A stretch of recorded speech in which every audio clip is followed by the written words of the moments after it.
Salam mənim kanalımın seyirciləri. Mən şair ruhlu adamam. Elə məsələlər var ki, mənə pis təsir eləyir.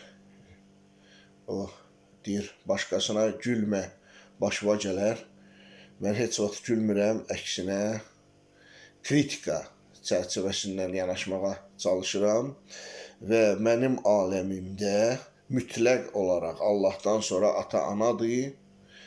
Mənim aləmimdə Allahdan başqa mütləq yoxdur. Çox təəssüf ki, ata-ana gözünün, ürəyinin nurun qoyur, canın qoyur.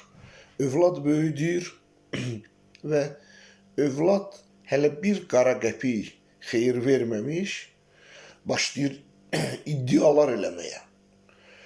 Yəni, mən bu yaşa çatmışam, özümü təsdiqləyən bəzi ödüllərim var. Yenə beynimdə müəllimimin söylədiyi tabudur ki, bala, kimsə sənə eşşək deyəndə, o dəqiqə ona şıllaq atma. Bəlkə sən həmən anda həqiqətən eşşəklik eləmişsən. Maalesef, indi bəzi gənclərin çoxsu, yəni dərin düşüncə tərzinə malik deyirlər.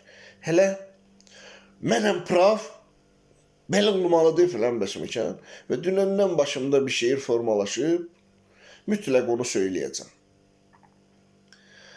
Ata-anasın ağladıb, nişanlısın banladıb, belə dəli görməyib el, gəlir psikopat Aysel.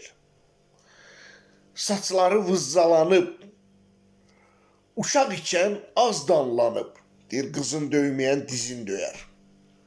Saçları vızzalanıb, uşaq ikən az danlanıb, başda saman, başda yel, gəlir psikopat Aysel.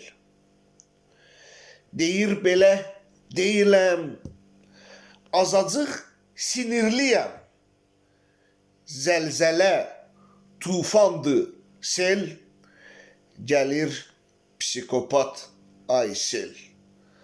Çox təəssüf ki, bütün ömrünün mənası olan övlad ata-ananın sözündən çıxmalı olub, üzünə qaydası olur. Bu qədər.